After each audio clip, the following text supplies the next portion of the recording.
Hello everybody and welcome to week 3 of our series, What to Do When You Don't Know What to Do. This is our teaching series for all of our middle schoolers and high schoolers. This is Pastor Tito here, and the one thing, we've been looking at a lot of things, right? Because we know what that feeling is like.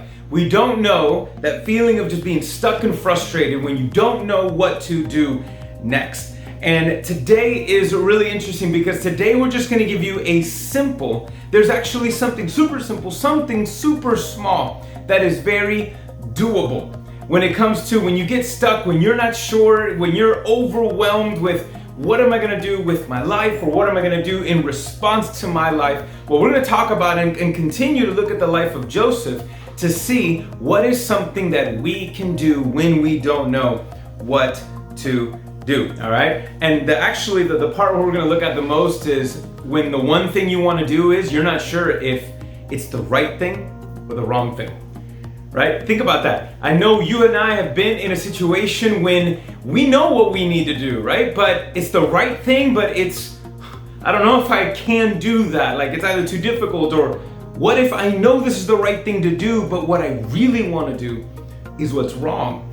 Or then there's the struggle, right? You just don't know. Wait, I don't know what to do because I don't know which one is right and which one is wrong. And it's hard to process that sometimes, right? Joseph felt like that because, Joseph felt like that. You and I feel like that. It's a natural thing because sometimes, we know what we need to do and don't want to do it. But sometimes it's complicated and we don't know what is the right thing.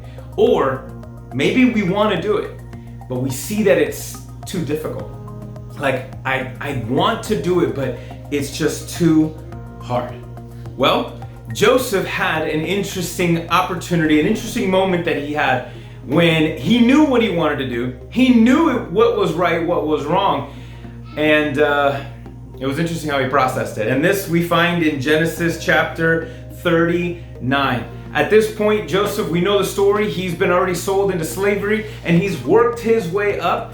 He's worked his way up in different ways, and now he is in Potiphar's house, a high-ranking official in Egypt, all right? And we see that he has done such a good job that Potiphar has put his whole household, his bank account, his finances, everything.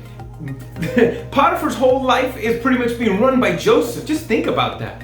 Think about that. That is unheard of. All right, that's crazy. It just shows you Joseph's character, Joseph's work ethic, everything that this guy did.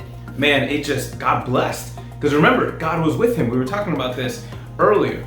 Well, Joseph had an opportunity, a moment that he had, and he made a split decision. Well, I don't know how fast that decision was, but it was an interesting one because here he is being entrusted by his boss with everything.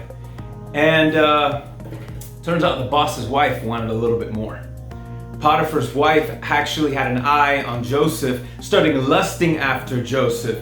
And one day when no one was looking, if you don't know the story, you can read the rest in Genesis chapter 39.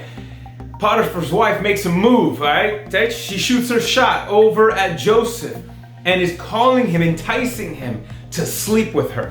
And no one's gonna know, whatever, it doesn't matter. Hey, you got everything, right? You're in charge of the whole thing. I don't know if she was attracted to the power or him. I think it was a mix of all of it.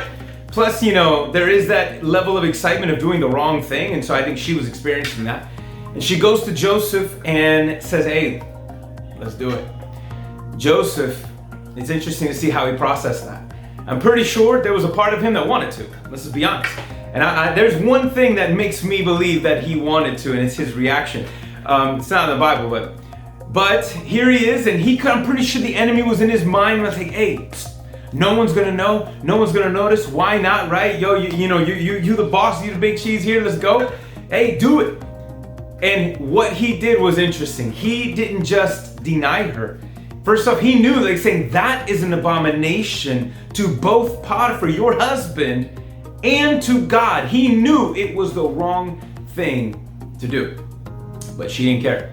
She pressed on. She grabbed a hold of him, grabbed a hold of his pants. And Bible says that Joseph took off running. I don't know how fast he undid it or if he hopped out of it. I don't know. But apparently she had such a grip on this guy's drawers that he jumped out of them and bolted running. He ran out of there as fast as he could, butt naked, pretty much. That's an interesting image just to process that right there.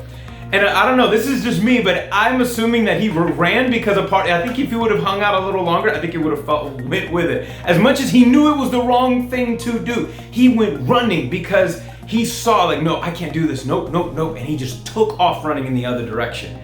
He did what was right. That's all he knew. That's all he knew what to do. He did what was right. And obviously it didn't pay off for him immediately. She was so embarrassed that she accused Joseph of raping her. And the Potiphar believed his wife. He was thrown back in jail and lost everything, which we're gonna pick that story up later on. But see, it's the point. It's what he did, what Joseph did in that moment is what we are called to do in the same way, okay? In the same way, when we are faced with difficult decisions, look what he did. I mean, the bottom line, the application is this, that when you don't know what to do, okay, do the next right thing. When you don't know what to do the next right thing. So that should ask you, or you should ask that question. If you don't know what to do, then you should say, okay, well, what is the next right thing to do? Think of that. I mean, how many more better decisions you could make if you, instead of answering that big question, you answered the smaller question, what is the next right thing? Because when you start asking yourself, what is the next right thing? Then you can weigh and see and pray, and God can show you, this is the one thing you should do next. You know what, that's the amazing part is once you do the right thing, even if it's something small, it's easier to see what the next right thing is, and then it's easier to see what the next right thing is. Sometimes we want to go from here to here, knowing that instead, look, you're supposed to go from here to here to here. And that is important, understanding, asking ourselves, praying, okay? When you don't know what to do, asking yourself that question, what is the next right thing? You know what that's called? What Joseph showed and what we should look for to model? It's integrity. Joseph did the right thing when no one was watching, when no one was looking, when he could have got away with it, but he knew God was watching. He knew God was there, and what he did would be an offense to God and to his boss, who was being so good to him. And that is something that we need to understand, strive for, is that level of integrity. I'm going to read this. We don't always know how to choose to do the next right thing or how the next right thing will play out. But having integrity in our decision making leaves room for fewer regrets in the long term. Listen to that.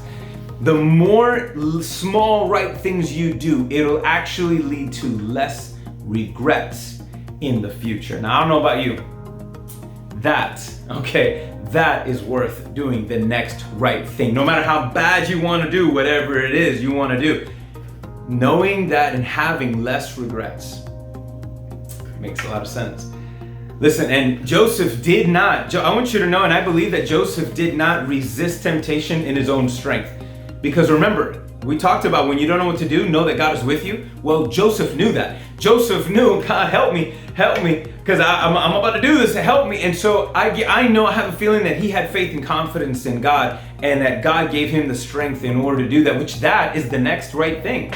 If you don't know what to do, is look to God. What is the next right thing? Trust in Jesus. That makes the biggest difference. When you place your trust in God, God reinforces that trust. When you place your faith in God, he will reinforce that faith to help you do the next thing. Even if you don't want to really necessarily do it. You know what that's called? Discipline. Discipline is being able to do what you don't want to do. All right? And us as Christians and believers, we have a war inside of us from their flesh and our spirit. Our flesh is going to want to do flesh stuff, and our spirit is want to do godly things. Well, this is why when we continue to press in and lean and trust in the love of God, the Holy Spirit will give us a fruit of the Spirit. You know what one of the fruits of the Spirit is? Self-control, i.e., discipline. The ability to not follow through in certain things that you, in the back in the day, you would, and that you would want to. Self-control, the ability to be able to do what you don't want to do because you know it's the right thing. See, we're not called to do that alone. All right? That is a fruit of the Spirit, and that comes from trusting in God. So again, when you don't know what to do next, all right, just do the next right thing. And hey, there's a couple of ways you can do it. You can tell somebody what the next right thing is. You can ask somebody's help if you don't know what the next right thing is. You can invite someone to pray. Listen, I need to do this, and I need you to pray for me, man, because I don't know how it's going to work out. I don't know how it's going to respond. I don't know what people, I know I need to do this. So, hey, leaning in, inviting someone to pray with you, to help you do what that next right thing is. That's why we have a church. That's why we do small groups, is to create that kind of community that when you don't know what the next right thing is, you can lean in and ask and help. Guys, what do you think? What is the next right thing I should do? And we can have a community that speaks into each other, that encourages one another, that is there to support one another when it doesn't go well, when we fail in our attempt, or we have just consequences that we have to deal with. All those things. This is why our church matters so much, because listen, you are not called to do the right next thing alone. You don't have to. Joseph was alone, but he wasn't alone, because we know this, God was with him.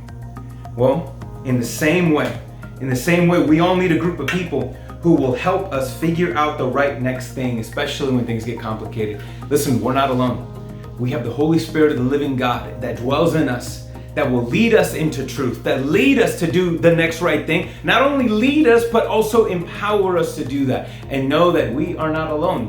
We have each other. This is what the church is for. So I want to encourage you, the next time you find yourself tempted to do something wrong, all right, what's the next right thing? Well, the opposite, I don't know. If you're ever tempted to do something wrong, or you're just stuck, you just don't know what to do next, I want you to think about and ask yourself this question.